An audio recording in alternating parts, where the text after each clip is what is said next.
Hello guys, तो यदि आप जीरो से अंग्रेजी पढ़ना लिखना और बोलना सीखना चाहते हैं तो मैं आपको बहुत ही इजी तरीके से सिखाती हूँ। यहाँ पर हम एक स्टोरी को रीड करते हैं। इसमें जो लंबे लंबे सेंटेंस होते हैं उसको छोटे छोटे फ्रेज में तोड़कर उसके बगल में उसकी हिंदी मीनिंग भी लिखा हुआ आपको मिलेगा, जिससे कि आपको बहुत ही अच्छे से समझ में आएगा। इसके अलावा इस स्टोरी में जितने सारे इंपॉर्टेंट वर्ड्स हैं इन सभी वर्ड्स के रिविजन हम वीडियो के अंत में करते हैं, इसके प्रोनाउंसिएशन के साथ, इसके हिंदी मीनिंग के साथ। यानी कि प्रत्येक वर्ड को जो है आप सही सही प्रोनाउंस करना सीखेंगे। इसके अलावा ये भी आपको पता चल जाएगा कि जब इन सभी वर्ड्स को हम यूज सेंटेंस में करते हैं तो इसका मतलब कैसे निकलता है, क्योंकि बहुत सारे ऐसे वर्ड्स हैं जिसका अगर हम first form, second form, third form में जो है उसका फॉर्म चेंज कर देते हैं उसकी मीनिंग बदल जाती है। तो ये भी चीज़ें सीखना आपको ज़रूरी है कि वर्ड्स को हम सेंटेंस में कैसे यूज करेंगे और जब उसका सेंटेंस में हो जाता है तब उसका मतलब कैसे निकलेगा। यानी कि ये जो है स्टोरी से रिलेटेड वर्ड है, तो स्टोरी में आप ये जो वर्ड्स है सेंटेंस में यूज किया गया है, तो आपको ये भी पता चल जाएगा कि कैसे हमें इस वर्ड्स को यूज करना है, इसका सही से प्रोनाउंसिएशन क्या है, सारी चीज़ें आपको बिल्कुल डिटेल में बताया जाएगा। तो चलिए शुरू करते हैं। इन एंशंट टाइम्स, इन का मतलब है में, एंशंट मतलब होता है प्राचीन, टाइम्स यानी कि समय। प्राचीन समय में अ किंग, एक राजा, हैड के पास था। कोई भी चीज़ आपके पास था तो वहाँ पे हम हैड वर्ड का यूज करते हैं, ठीक है। Had helping verb. His main यानी कि अपना आदमी। मेन मतलब मेन क्यों आया है, मैन मतलब होता है आदमी। चूंकि एक से ज़्यादा लोगों की बात हो रही है इसलिए यहाँ पे मेन दिए हैं, ठीक है। कि एक राजा के पास उसके अपने आदमी थे, तो उन आदमियों से उन्होंने क्या किया, प्लेस मतलब कि रखवाया। क्या रखवाया, और बोल्डर यानी कि एक पत्थर, ऑन द रोडवे। रोडवे का मतलब होता है सड़क मार्ग, ठीक है हिंदी में। तो जो बीच सड़क है, सड़क मार्ग जिस पे हम चलते हैं, तो उसने जो है राजा ने अपने लोगों से सड़क पर एक बड़ा पत्थर रखवाया। बोल्डर का मतलब होता है बड़ा पत्थर, ठीक है। तो सड़क पर उसने एक बड़ा पत्थर रखवाया। ही देन, फिर वह जो है देन यानी फिर, हीड छिप गया। हाइड का मतलब होता है छिपना, उसका सेकेंड फॉर्म है हीड यानी छिप गया। इन द बुशेज मतलब झाड़ियों में, फिर वो झाड़ियों में छिप गया, ठीक है। एंड और वॉच्ड और देखने लगा। टू सी, टू सी मतलब कि देखने के लिए, वॉच्ड, ठीक है। वॉच मतलब क्या होता है, देखना, ठीक है। और देखने लगा, टू सी मतलब देखने के लिए, ठीक है। देखने के लिए उसने देखने लगा, इसका मतलब निकलेगा। और देखने लगा इफ़ अगर, एनीवन यानी कि कोई, वुड मूव हटाएगा। मूव का मतलब क्या होता है, हटाना। द बोल्डर यानी कि बड़े पत्थर को, आउट ऑफ द वे यानी कि रास्ते से, कि क्या कोई पत्थर को रास्ते से हटाएगा। सम ऑफ द किंग्स वेल्दीएस्ट, ठीक है। सम ऑफ द किंग्स यानी कि कुछ जो है, किंग मतलब राजा, सबसे वेल्थ, देखिए वेल्थ मतलब क्या होता है, वेल्थ का मतलब होता है धनी। वेल्थीएस्ट मतलब हो जाएगा सबसे अमीर, ठीक है। तो कुछ सबसे अमीर मर्चेंट्स यानी व्यापारी, एंड कर्टियस, ठीक है। कर्टियस का मतलब होता है दरबारी। तो कुछ जो है सबसे अमीर व्यापारी और दरबारी, राजा के कुछ सबसे धनी व्यापारी और दरबारी पास्ट बाय मतलब कि निकल गए, गुजर गए, ठीक है। अब यहाँ पे देखिए जो किंग्स के बाद अपोस्ट्रोफी एस लगा है, इसका मतलब है का, राजा के वेल्थीएस्ट, ठीक है। वेल्थीएस्ट मतलब सबसे अमीर, ठीक है, सबसे अमीर मर्चेंट व्यापारी, और कर्टियस यानी कि दरबारी। तो राजा के कुछ, यहाँ पे दिए सम मतलब कुछ, कुछ सबसे धनी और अमीर व्यापारी जो है दरबारी, वो लोग पास्ट बाई गुजर गए। एंड और सिंपली वॉक्ड और वो सिंपल तरीके से क्या हो गए, साधारण तरीके से चले गए।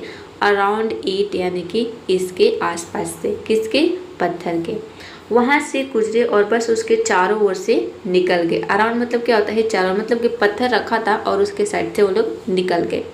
मेनी पीपल, बहुत लोग, ब्लेम यानी कि ब्लेम किया, दोष दिया, द किंग मतलब राजा को। कई लोगों ने राजा को दोष दिया। फॉर नॉट नहीं करने के लिए, क्या, कीपिंग मतलब हटाने के लिए, ठीक है। कीप का मतलब क्या होता है, हटाना। उसका एडजेक्टिव हमें द रोड्स क्लियर यानी कि रोड को क्लियर नहीं रखने के लिए, ठीक है।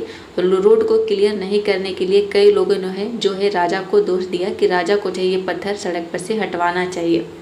सड़क साफ न रखने के लिए कई लोगों ने राजा को दोष दिया। बट लेकिन, नन ऑफ देम लेकिन उनमें से कोई नहीं, किसी ने नहीं जो है, डिड एनीथिंग कुछ किया, लेकिन उनमें से कोई ने, कोई मतलब कुछ भी नहीं किया। सब लोग राजा को ही दोष तो रहे थे लेकिन किसी ने पत्थर को नहीं हटाया। About getting the stone remove, ठीक है, यानी कि पत्थर को हटाने के बारे में। अबाउट मतलब क्या होता है, बारे में, और गेटिंग द स्टोन मतलब गेट रिमूव का मतलब होता है हटाना, ठीक है। स्टोन यानी कि पत्थर, तो पत्थर को हटाने के बारे में कोई किसी ने कुछ नहीं किया। मतलब सब लोग राजा को दोष दे रहे थे कि राजा जो है पत्थर को हटवा नहीं रहे हैं, लेकिन अपने आप किसी ने कुछ नहीं किया, ठीक है। वन डे एक दिन और पेजेंट, पेजेंट का मतलब होता है किसान, केम आए अलोंग मतलब के साथ, कैरिंग, कैरिंग मतलब होता है ले जाना, क्या वेजिटेबल्स यानी कि सब्जियां, मतलब अपनी सब्जी को लेकर जो है वो एक राजा एक दिन एक किसान आए, एक दिन एक किसान सब्जियां लेकर आया, ठीक है। कैरिंग मतलब होता है ले जाना, तो सब्जियां लिया होगा। अपॉन अप्रोचिंग, अपॉन अप्रोचिंग का मतलब होता है पहुंचते ही, द बोल्डर यानी पत्थर के पास, ठीक है, बड़े पत्थर के पास पहुंचते ही द पेजेंट यानी कि जो किसान है लेट, लेट लाई मतलब क्या होता है, लाई का मतलब होता है नीचे, मतलब किसी भी चीज़ को रख देना, लेट जाना, उसका जो है सेकेंड फॉर्म है। तो उसने लेट डाउन मतलब नीचे रख दिया हीज बर्डन अपने बोझ को, बर्डन का मतलब होता है बोझ, तो किसान ने अपना बोझ जो है नीचे रखा। एंड और ट्राइड और उसने कोशिश किया टू पुश धक्का देने का, तो स्टोन यानी कि पत्थर को आउट ऑफ द वे यानी कि रास्ते से हटाने के लिए, और उसने पत्थर को रास्ते से हटाने की कोशिश किया, धक्का दिया। पुश का मतलब होता है धक्का देना। आफ्टर मच पुशिंग मतलब कि बहुत पुशिंग करने के बाद, ठीक है, आफ्टर मतलब बाद, और मच पुशिंग का मतलब है अधिक जो है धक्का देने के बाद। एंड स्ट्रेनिंग, स्ट्रेन का मतलब होता है धक्का मुक्की देना, ठीक है, जोर लगाना, स्ट्रेन का मतलब होता है जोर लगाना, उसका एंटिव फॉर्म है। तो बहुत धक्का मुक्की और जोर लगाने के बाद ही फाइनली यानी कि उसने अंत में या फिर अंततः मैनेज्ड, मैनेज मतलब कि दिखा दिया, मैनेज कर दिया उसको, ठीक है, रास्ते से हटा दिया, आखिरकार उसने कर दिखाया। आफ्टर यानी कि बाद, द पेशेंट यानी कि किसान के बाद, ठीक है, वेंट बैक यानी कि वापस जाने के बाद, को का मतलब क्या होता है जाना, उसका जो है सेकेंड फॉर्म है कि वो वापस चला गया। टू पिक अप यानी उठाकर, ठीक है, हीज वेजिटेबल्स यानी कि अपने सब्जियां, तो उसके सब किसान जो है अपने सब्जियों को उठाने के बाद उठाने के लिए वापस गया, ठीक है, मतलब जहाँ पे वह सब्जियां रखा था। ही नोटिस तो उसने नोटिस किया, उसने ध्यान दिया, अ पर्स एक पर्स, ठीक है, लाइन यानी कि रखा हुआ, इन द रोड मतलब कि रोड पर, तो उसने एक सड़क पर जो है एक थैला रखा देखा। वियर, वियर का मतलब है जहाँ, दो बोल्डर यानी कि जो पत्थर था, बड़ा पत्थर, हैड बीन रखा हुआ था, ठीक है, जहाँ पे बड़ा पत्थर रखा हुआ था उसी पे उसे एक पर्स मिला। द पर्स यानी कि वो पर्स कंटेन यानी कि उसमें रखा था, ठीक है, क्या रखा था, कंटेन का मतलब होता है किसी भी चीज़ में, ठीक है, अगर कोई थैला हो गया, कोई बैग हो गया, उसमें उसके अंदर कोई चीज़ रखा है तो वहाँ पे हम कंटेन वर्ड का यूज करते हैं, ठीक है, तो कंटेन उसका सेकेंड फॉर्म यानी पास्ट इंडेफिनिट टेंस का सेंटेंस है।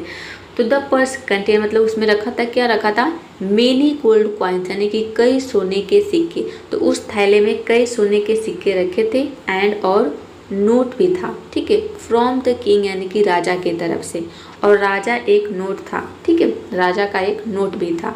एक्सप्लेनिंग, ठीक है, नोट मतलब कि ये नोट जो हो रहा है इसकी बात हो रही है, यानी कि कोई पेपर था लिखा हुआ, ठीक है, जिसमें एक्सप्लेन किया हुआ था, समझाया हुआ था दैट कि द गोल्ड यानी कि जो गोल्ड है, जो सोना है, वॉज था फॉर द पर्सन यानी कि उस व्यक्ति के लिए, जिसमें लिखा था कि यह सोना उस व्यक्ति के लिए था, हु जो रिमूव्ड यानी कि जिसने हटाया, द बोल्डर यानी कि पत्थर को, बड़े पत्थर को, फ्रॉम द रोड यानी कि रोड से, सड़क से, जिसने पत्थर को रास्ते से हटाया, ये नोट और ये जो है सोने का कॉइन उसी के लिए था।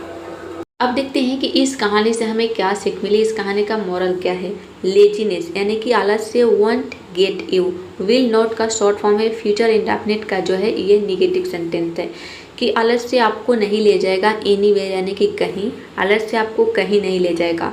इंस्टेड इसके बजाय, इंस्टेड मतलब होता है के बजाय, टेक मतलब कि लो क्या, इनिशिएटिव यानी पहल करो, ठीक है, टेक इनिशिएटिव का मतलब होता है पहल करो, इसके बजाय पहल करो। एंड ओवरकम, ओवरकम का मतलब होता है किसी भी चीज़ पे काबू पाना, चैलेंजेस यानी कि चुनौतियों को, ठीक है, और चुनौतियों को पार करो, चुनौतियों पर काबू पाओ। बिकॉज क्योंकि हार्ड वर्क, कड़ी मेहनत, एंड एफर्ट्स और प्रयास, क्योंकि मेहनत और प्रयास, ऑलवेज हमेशा, ब्रिंग लाता है, रिवर्ड्स यानी कि इनाम, ठीक है, हमेशा अगर आप मेहनत करते हैं, प्रयास करते हैं तो ये जो है आपको हमेशा इनाम देता है, इनाम लाता है, ठीक है। तो इसीलिए आप मेहनत से मत भागिए, हार्ड वर्क से मत भागिए कि यहाँ पे मेहनत है तो मैं ये काम नहीं करूँगा। जहाँ पे मेहनत होती है वहीं पे इनाम मिलता है, एक बात आप याद रखिएगा। क्योंकि देख सकते आपने इस कहानी में ही देखा कि सब लोग जो बीच में पत्थर रखा था, राजा जो है, सब लोग राजा को ब्लेम कर रहे थे, किसी ने पत्थर नहीं हटाया, लेकिन एक किसान जो है उस पत्थर को हटाया और पत्थर हटाने के बदले में उसे क्या मिल गए, बहुत सारे सोने के सिक्के मिल गए। सोचिए, तो अगर जो है उसने क्यों मिला उसे, क्योंकि उसने मेहनत किया, ठीक है, वो मेहनत से नहीं भागा। और सब लोग जो है मेहनत करना नहीं चाहते थे तो सब लोगों को नहीं मिला। तो जो हार्ड वर्क करेगा, मेहनत करेगा, सफलता उसी के कदम चूमती है और उसी को इनाम मिलता है। ठीक है, तो उम्मीद करती हूँ कि ये स्टोरी जो है आपको अच्छी लगी होगी। स्टोरी अच्छी लगी तो वीडियो को लाइक करिए, चैनल को सब्सक्राइब करिए। चलिए अब देखते हैं इसके कुछ इंपॉर्टेंट वर्ड्स। तो गाइस सबसे पहला वर्ड है एंशंट। एंशंट का मतलब होता है प्राचीन। बोल्डर, बोल्डर मीन्स बड़ा पत्थर। रोडवे, रोडवे का मतलब होता है सड़क मार्ग। हीट, हीट मीन्स छिपना। हाइट का सेकंड फॉर्म है, हाइट का मतलब होता है छिपना, उसी का सेकंड फॉर्म हीट है। बुशेज, बुशेज मतलब होता है झाड़ियाँ। मर्चेंट्स, मर्चेंट मीन्स व्यापारी। कोर्टियस, कोर्टियस मतलब होता है दरबारी। ब्लेम्ड, ब्लेम मतलब होता है किसी को दोषी ठहराना, दोष देना। ब्लेम होता है, इसमें डी लग गया, यानी कि वर्ब का सेकंड फॉर्म है ब्लेम्ड। ठीक है, नेक्स्ट वर्ड है रिमूव्ड। रिमूव्ड का मतलब होता है किसी भी चीज़ को रिमूव कर देना, हटा देना, उसका सेकंड फॉर्म है, इसमें भी डी लगा है, यानी कि इसका सेकंड फॉर्म थर्ड फॉर्म दोनों सेम होता है, रिमूव्ड, रिमूव्ड। पेजेंट, पेजेंट का मतलब होता है किसान और फार्मर का मतलब भी होता है किसान। अप्रोचिंग, अप्रोचिंग मतलब होता है पास आना। बर्डन, बर्डन मतलब बोझ। स्ट्रेनिंग, स्ट्रेनिंग मतलब होता है जोर लगाना। मैनेज्ड, मैनेज मतलब सफल होना, ठीक है, मैनेज्ड। पर्स, पर्स मतलब बटुआ, ठीक है, हिंदी में से बटुआ बोलते हैं। कंटेंट, कंटेंट मतलब होता है समाहित करना, ठीक है, कंटेन यानी समाहित करना। क्वाइंस, क्वाइंस हम बोलते हैं सिक्के को। एक्सप्लेन मतलब होता है समझाना किसी को, किसी भी चीज़ के बारे में एक्सप्लेन करना, समझाना। वेजिटेबल्स, वेजिटेबल्स मतलब सब्जियां। तो उम्मीद करती हूँ ये सभी वर्ड्स आपको समझ में आ गया होगा। तो आज की क्लास कैसी लगी, आज की स्टोरी आपको कैसी लगी, कमेंट बॉक्स में ज़रूर बताइएगा। और डेली इस तरह के वीडियो को देखने के लिए चैनल को सब्सक्राइब कर लीजिए, वीडियो को लाइक कर दीजिए। So that's all for today, see you in the next video. Keep practicing, keep learning, thanks for watching.